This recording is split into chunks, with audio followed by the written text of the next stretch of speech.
everybody, it's Emily at ARG Schooling, and let's talk about what I've been reading recently.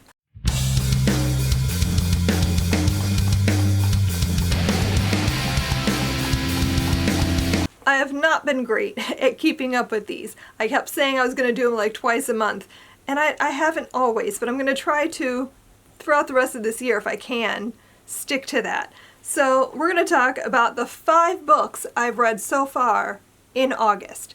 So first up, I'm not going to talk too much about this, but I finished As Long as the Lemon Trees Grow by Zulfa Katouf at the beginning of the month. And I'm not going to do a lot here because we did a whole live show discussion of this book, but this is a story set in Syria during the beginning of the Syrian war. We're following a character who is desperately trying to find a way out. She needs to get out of the country as soon as possible, and it's like showcasing the struggle of what that's like to, one, be in a war-torn country, but also try to escape a war-torn country. Because I feel like so many books I've read about refugees and that sort of thing focus on the leaving part, or like what happens in the immediate aftermath of leaving. I haven't seen that many that tackle like the entire process start to finish, so I thought that was really well done, really interesting to read. Very harrowing, very sad. Really enjoyed this one. I think I gave it 5 stars. Then I read Not Another Banned Book by Dana Allison Levy. This is middle grade. It's a new release. It's out in September. And I had the ARC, so I read it a little bit early. And I liked this. I've read other books. I feel like this is a big theme the last little while with like books tackling the concept of book bans, particularly in middle grade. And I don't know that this one did a whole lot new. We're following a character who's lost her older brother. He was sick his whole life, and so eventually he dies, and her family is sort of dealing with that, and she's in therapy. And it talks a lot about how like she kind of took charge of her younger sister and was like momming for a little while there while her brother was in the hospital. And so we have that part of the story happening, but also we're talking about like the thing that kept her going, that helped her kind of process everything and get through it, was this book club at her middle school. The start of the story, I guess the book club gets disbanded, somebody complained, and a mom's group is like protesting like the books that were being used and that sort of thing. So it's setting up like them trying to deal with the fallout of the book bannings, but also, and the disbandment of their book club, which is like the highlight of their school career basically for them. They adore this teacher. They're worried she'll get fired if they bring it up or talk about it. And they're trying to solve the mystery of who caused this to happen. And so the story talks a lot about that, but it's also a lot about the activism of like, what do you do in this scenario? Like, how do you deal with this? What's the best way, the best plan of action? So I did like that it focuses quite a lot on like, well, this bad thing has happened. What can we do to fix it?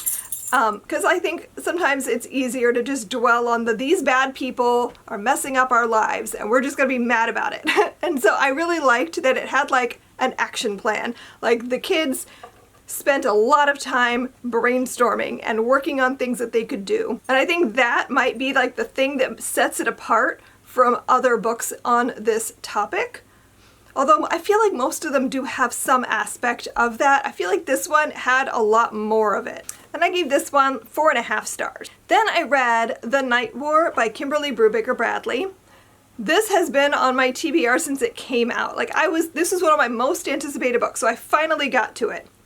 And I'm so glad that I did. I really enjoyed it. I have a full review, if you want to go check that out, on History Book by Book. I will link it down below.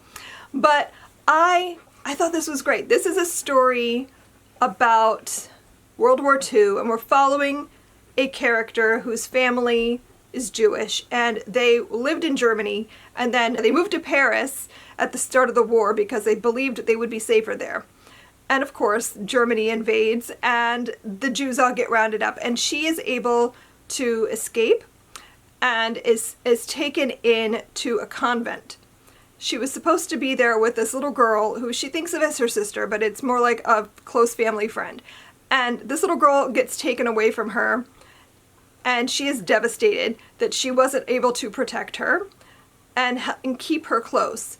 And so she's in this monastery with these nuns. She knows the little girl is nearby, and she just has to figure out how to get to her. Meanwhile, we have her at this monastery where there is some resistance going on, but also some hauntings. I really, really liked what Kimberly Brubaker Bradley did with this book. I thought it was a really interesting take, and not one that you would normally see, where she sets the story in World War II, but we're hearing stories about Catherine de Medici and like her life, and then bringing those two things together.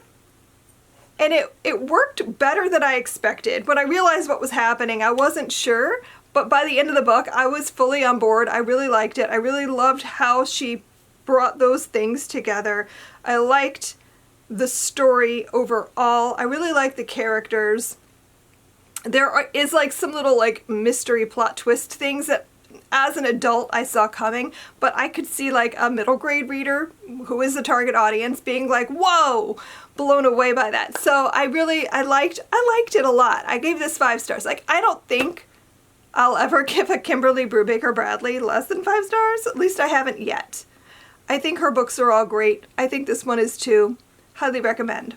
I read Independence by Chitra Banerjee Divarakuni, and this was really good. Like, I went in uncertain because her books can be a little bit more challenging to read. I read and really liked Palace of Illusions, but it was a difficult book. More so because I didn't really know the background of that one. I hoped that this one, because it was a more familiar setting, that I would be able to follow the story, and I was right. It was really, really well done. This is a story set during India's independence and the partitioning in 1947.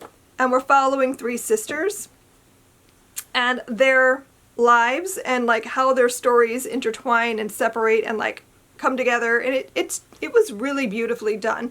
I love her writing. It's gorgeous. It just feels very literary and very like almost poetic sometimes. And the story itself, like, we're following these characters who are Hindu and their lives being entwined with Muslims and like how they handle the partitioning, which was so much more violent than I think a lot of people realize. Like, I know I didn't know a lot about it until I was an adult and I read a few different things. And so like, it's something I definitely find fascinating and want to read more about, just because it's not something that I feel like is commonly taught in the US, but it's a really interesting story where I don't really know how to talk about it. Like, the sisters are all very different. So like, we have one who is kind of a homebody. She's described as homely. She has like a disfigured leg. And one of them is very academic, and she's wanting to be a doctor and follow in her father's footsteps. And one of them is just described as very beautiful. She has a gorgeous singing voice and she's very talented.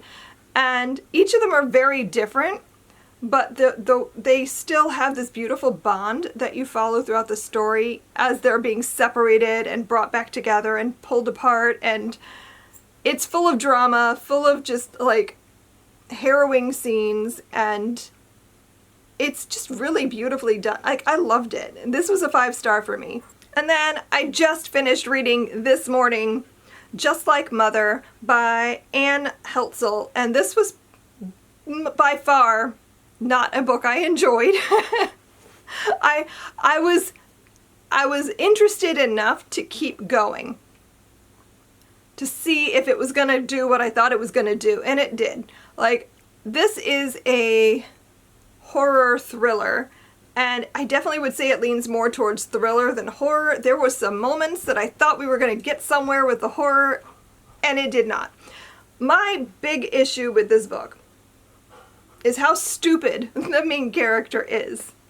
Like, she is so dumb. So this is a story about cults. It's about a cult based around motherhood called The Motherhood Collective. And so it's all about these mothers and motherhood as like this all-encompassing trait of womanhood. And we're following this main character, Maeve, and like there are so many red flags. Like an abundance of red flags. And she misses every single one of them. And it gets to the point where you're just like, are you kidding me? Like, how did you not know? How are you unaware of what's going on here? And like, even at the end, when you think, surely she's gotten it now. She knows. She's more aware. She's paying better. No. So I was frustrated this whole book. The plot twists were not plot twisty. I saw everything coming, like nothing surprised me in this book. And I was mad because when I think of thrillers, I think of plot twists. I think of like mind-blowing things happening and I want to be surprised. And I was not surprised at all. I listened to the audio. It was fine. Like the audio book is done well enough. It's not anything amazing, but like the story itself just like didn't really work for me at all. So 2.5 stars, 2.75, somewhere in there. Because I did keep reading. Like I didn't DNF it. I thought about it, but I didn't DNF it. Mostly because this is my book for the buzzword challenge. This month's word is like. So I don't have another book that I could think of off the top of my head that has the word like in it. So I'm like, whatever happens, we're doing it. So I did finish it, but I didn't like, I feel like this is why whenever I'm like, I'm going to read a thriller, this is why I don't read thrillers. It rarely happens that I find one that I actually enjoy. I think Gone Girl ruined thrillers for me because that was so good for me. Like Gone Girl, I think was maybe my first thriller. That and Fingersmith by Sarah Waters. Those were both like spectacular. I read those, I think in the same year, possibly, and was like, I like thrillers. And ever since then, I've not found a thriller as good as those. So, recommend me a thriller that is on par with both Gone Girl and Fingersmith by Sarah Waters. I feel like those have been like so great, and I have not found a single thriller since then that has been anywhere near as good. So if you know of one, let me know and I will try to read it. So that's it for this video. Those are the 5 books I have read in the first half of August. Off to a good start. I've only had one dud, honestly. So I'm hoping that the rest of the month is just as spectacular. So let me know down below what is a book that you have read recently and we can chat about it. Thanks so much for watching and I will see you guys in my next video. Happy reading. Bye.